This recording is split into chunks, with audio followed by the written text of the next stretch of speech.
Assalamualaikum warahmatullahi wabarakatuh. Perkenalkan, saya Lovina Gustin Putri Amelia dengan NPM 240410100244. Jadi, pada kesempatan kali ini saya akan mempresentasikan hasil analisis mengenai collaborative governance dalam penanganan stunting di Kota Surabaya melalui kolaborasi pemerintah, Kader Posyandu, dan masyarakat. Jadi alasan saya memilih kasus ini karena stunting merupakan salah satu permasalahan kesehatan yang masih menjadi perhatian pemerintah Indonesia. Selain itu, penanganan stunting juga menarik untuk dikaji dari perspektif governance publik karena melibatkan banyak aktor yang bekerja sama untuk mencapai tujuan yang sama. Sebelum masuk ke pembahasan utama, kita perlu memahami terlebih dahulu mengapa stunting menjadi isu yang sangat penting. Jadi, stunting bukan hanya persoalan tinggi badan anak yang berada di bawah standar. Dampak stunting jauh lebih luas karena dapat mempengaruhi perkembangan otak, kemampuan belajar, kesehatan, hingga produktivitas seseorang ketika dewasa nanti. Oleh karena itu, stunting tidak bisa dipandang hanya sebagai masalah kesehatan semata, tetapi juga berkaitan dengan kualitas sumber daya manusia dan pembangunan suatu daerah.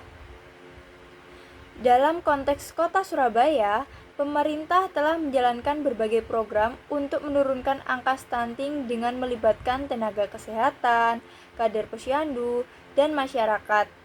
Keterlibatan berbagai pihak tersebut menunjukkan bahwa penanganan stunting membutuhkan kolaborasi lintas sektor. Karena itulah kasus ini relevan untuk dianalisis menggunakan pendekatan collaborative governance. Selanjutnya yaitu mengenai penanganan stunting di Kota Surabaya.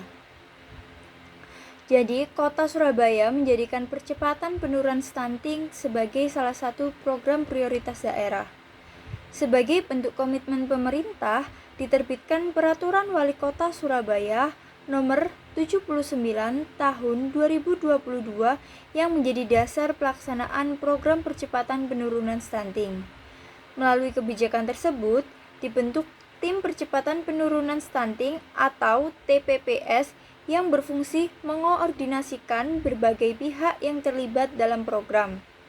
Program yang dijalankan tidak hanya berfokus pada pengobatan, tetapi juga mencakup upaya pencegahan, misalnya melalui pendataan keluarga berisiko stunting, pemantauan tumbuh kembang balita, edukasi gizi, pemberian makanan tambahan, hingga pendampingan keluarga.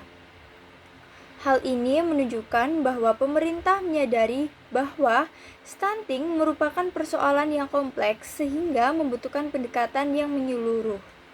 Keberhasilan program ini juga sangat dipengaruhi oleh kader posyandu yang menjadi ujung tombak pelayanan kesehatan di tingkat masyarakat.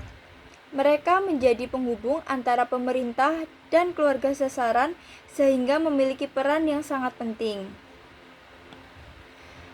Baik, untuk menganalisis kasus ini, saya menggunakan teori collaborative governance dari Ansel and Gass tahun 2008. Menurut Ansel dan Gass, collaborative governance merupakan proses pengambilan keputusan dan pelaksanaan kebijakan publik yang melibatkan pemerintah dan aktor non-pemerintah secara bersama-sama untuk mencapai tujuan publik. Berbeda dengan model pemerintahan tradisional yang cenderung bersifat top-down, collaborative governance menekankan kerjasama dan partisipasi berbagai pihak dalam menyelesaikan masalah publik. Dalam model ini terdapat beberapa unsur penting yaitu dialog, kepercayaan, komitmen, pemahaman bersama, dan hasil kolaborasi. Teori ini juga sangat relevan digunakan karena penanganan stunting di Kota Surabaya tidak hanya dilakukan oleh pemerintah, tetapi juga melibatkan tenaga kesehatan, kader posyandu, organisasi masyarakat, dan keluarga yang menjadi sasaran program. Dengan kata lain, keberhasilan program tidak ditentukan oleh satu aktor saja, melainkan oleh kualitas kolaborasi antar aktor yang terlibat. Selanjutnya untuk aktor yang terlibat dalam penanganan stunting. Jadi pada program penanganan stunting di Kota Surabaya, terdapat beberapa aktor yang memiliki peran berbeda namun saling melengkapi. Untuk yang pertama adalah Dinas Kesehatan Kota Surabaya yang berperan sebagai koordinator utama dalam penyusunan kebijakan, perencanaan program, serta pengawasan pelaksanaan kegiatan di lapangan. Selanjutnya ada Dinas Kesehatan juga bertanggung jawab memastikan bahwa program yang dijalankan sesuai dengan target penurunan stunting yang telah ditetapkan pemerintah. Lalu yang kedua adalah Puskesmas yang menjadi ujung tombak pelayanan kesehatan. Jadi Puskesmas ini melakukan pemeriksaan kesehatan balita, pemantauan tumbuh kembang anak, serta memberikan edukasi kepada keluarga mengenai pola makan dan pola asuh yang tepat. Lalu yang ketiga adalah Kader Posyandu yang memiliki posisi sangat strategis karena berinteraksi langsung dengan masyarakat. Mereka tidak hanya melakukan pendataan dan pemantauan, tetapi juga menjadi penghubung antara pemerintah dan masyarakat. Selain itu, terdapat PKK yang membantu proses sosialisasi dan edukasi mengenai pentingnya gizi keluarga. Sementara itu, orang tua menjadi aktor utama dalam penerapan pola hidup sehat dan pemenuhan kebutuhan gizi anak. Jadi, menurut saya, yang menarik dari kasus ini adalah tidak ada satu aktor yang bekerja secara dominan.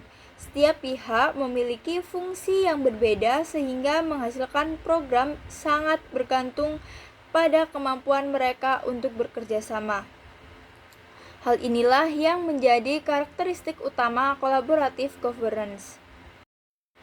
Baik, selanjutnya yaitu untuk bentuk kolaborasi antar aktor.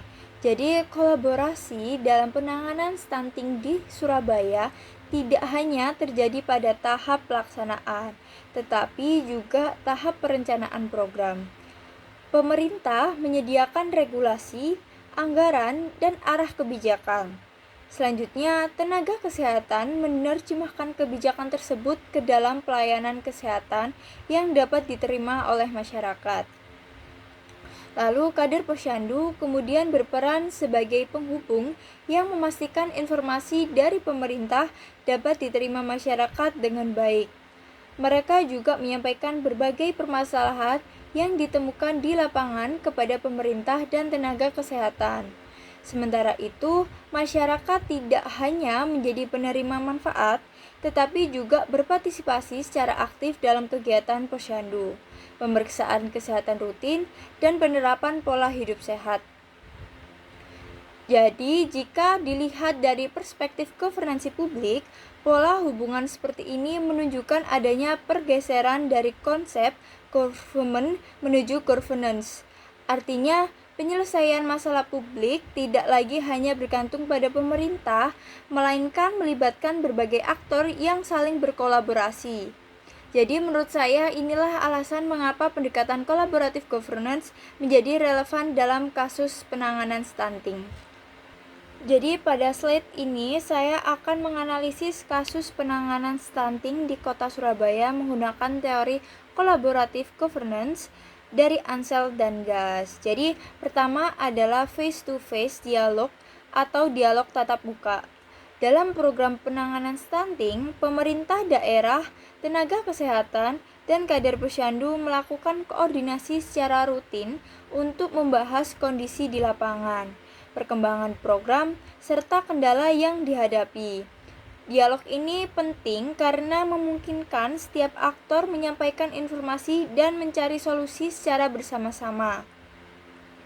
Tanpa komunikasi yang baik, program yang telah direncanakan berpotensi mengalami hambatan dalam pelaksanaannya.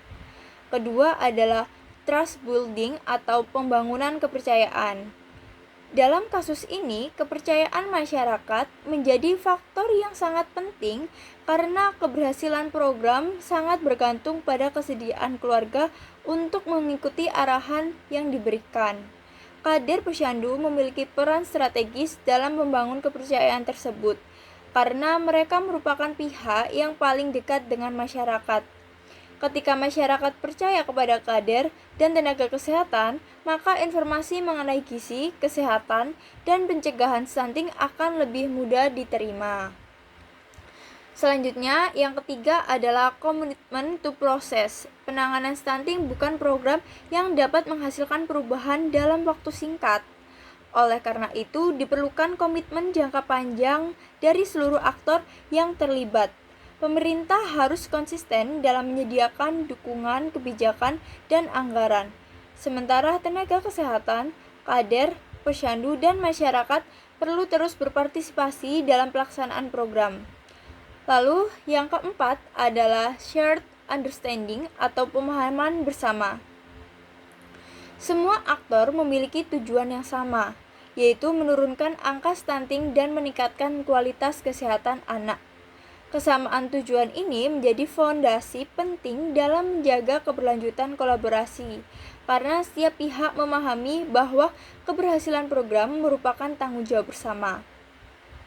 Lalu yang kelima adalah collaborative outcomes.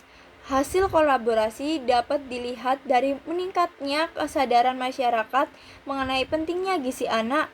Jadi semakin aktifnya kegiatan posyandu serta meningkatnya koordinasi antara pemerintah dan masyarakat dalam upaya pencegahan stunting.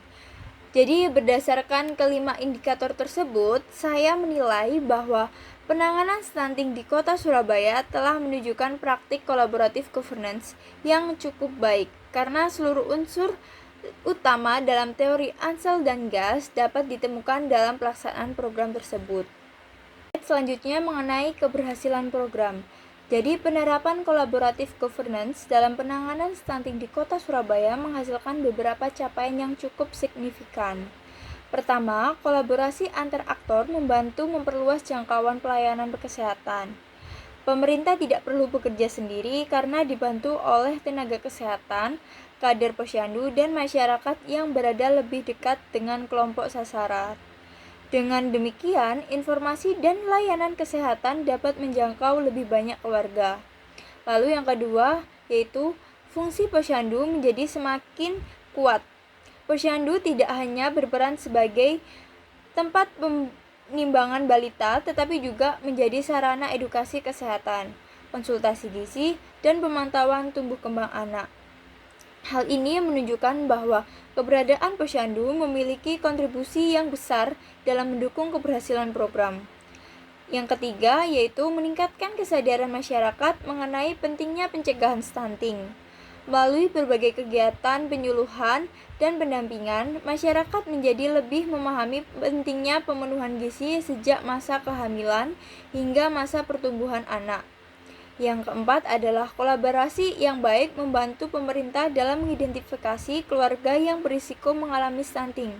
Dengan adanya pendataan yang dilakukan secara bersama-sama, intervensi dapat dilakukan lebih cepat sehingga risiko stunting dapat ditekan.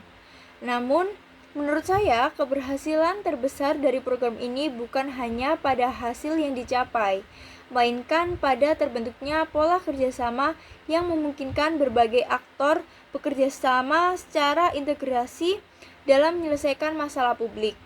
Hal ini menunjukkan bahwa kolaborasi dapat meningkatkan efektivitas kebijakan publik dibandingkan pendekatan yang hanya mengandalkan pemerintah. Lalu selanjutnya yaitu mengenai hambatan dan tantangan. Jadi, meskipun menunjukkan berbagai keberhasilan, implementasi kolaboratif governance dalam penanganan stunting juga menghadapi sejumlah tantangan. Tantangan yang pertama adalah partisipasi masyarakat yang belum merata. Jadi, masih terdapat sebagian keluarga yang masih kurang aktif mengikuti kegiatan posyandu atau belum sepenuhnya memahami pentingnya pemenuhan gizi bagi anak. Kondisi ini dapat mengurangi efektivitas program yang telah dirancang pemerintah. Lalu yang kedua adalah tingginya beban kerja kader posyandu. Kader memiliki banyak tugas mulai dari pendataan, pemantauan, penyuluhan, hingga pendampingan keluarga. Padahal sebagian besar kader bekerja secara sukarela dengan sumber daya yang terbatas. Situasi ini berpotensi memengaruhi kualitas pelayanan yang diberikan. Lalu tantangan yang ketiga adalah koordinasi antar aktor yang belum selalu optimal. Jadi dalam praktiknya, setiap aktor memiliki kepentingan, kapasitas, dan cara kerja yang berbeda. Perbedaan tersebut terkadang dapat menimbulkan kendala dalam proses komunikasi maupun pelaksanaan program. Lalu yang keempat adalah keterbatasan sumber daya, baik dari sisi anggaran, tenaga pelaksana, maupun sarana pendukung di lapangan. Keterbatasan ini dapat mempengaruhi keberlanjutan program jika tidak diatasi secara tepat. Dari berbagai hambatan tersebut dapat dilihat bahwa collaborative governance bukanlah proses yang sederhana. Jadi keberhasilan kolaborasi tidak hanya bergantung pada adanya kerjasama, tetapi juga dipengaruhi oleh kualitas komunikasi dan tingkat partisipasi masyarakat, serta kapasitas sumber daya yang dimiliki setiap aktor. Baik, setelah analisis yang kita lakukan, hingga di ujung yaitu ada kesimpulan dan rekomendasi. Jadi berdasarkan hasil analisis yang telah dilakukan, dapat disimpulkan bahwa penanganan stunting di Kota Surabaya merupakan salah satu contoh penerapan collaborative governance dalam sektor kesehatan publik. Program ini melibatkan berbagai aktor, mulai dari pemerintah daerah, tenaga kesehatan, kadar posyandu, hingga masyarakat dalam upaya menurunkan angka stunting secara bersama-sama. Jika dianalisis menggunakan teori Ansel dan Gas, unsur dialog, kepercayaan, komitmen, pemahaman bersama, dan hasil kolaborasi telah terlihat dalam implementasi program. Hal ini menunjukkan bahwa pendekatan kolaboratif governance mampu menjadi strategi yang efektif dalam menangani masalah publik yang kompleks seperti stunting. Namun demikian, masih terdapat beberapa tantangan yang perlu diperhatikan, seperti partisipasi masyarakat yang belum merata, tingginya beban kerja kadar posyandu, lalu keterbatasan sumber daya, serta koordinasi yang perlu terus diperkuat. Oleh karena itu, diperlukan peningkatan kapasitas kader melalui pelatihan yang berkelanjutan, penguatan koordinasi lintas sektor, serta upaya yang lebih intensif untuk meningkatkan kesadaran masyarakat mengenai pentingnya pencegahan stunting. Jadi menurut saya, pelajaran penting dari kasus ini adalah bahwa penyelesaian masalah publik tidak dapat hanya mengandalkan pemerintah. Keberhasilan kebijakan sangat dipengaruhi oleh kemampuan pemerintah untuk membangun kolaborasi yang kuat dengan masyarakat dan berbagai pemangku kepentingan lainnya. Dengan demikian, collaborative governance tidak hanya menjadi konsep teoritis, tetapi juga menjadi pendekatan yang nyata dan relevan dalam mewujudkan pelayanan publik yang lebih efektif dan berkelanjutan. Mungkin cukup sekian pemaparan yang dapat saya sampaikan. Mohon maaf bila ada kesalahan pengucapan maupun ada kurangnya. Saya akhiri. Wassalamualaikum warahmatullahi wabarakatuh. Sampai jumpa.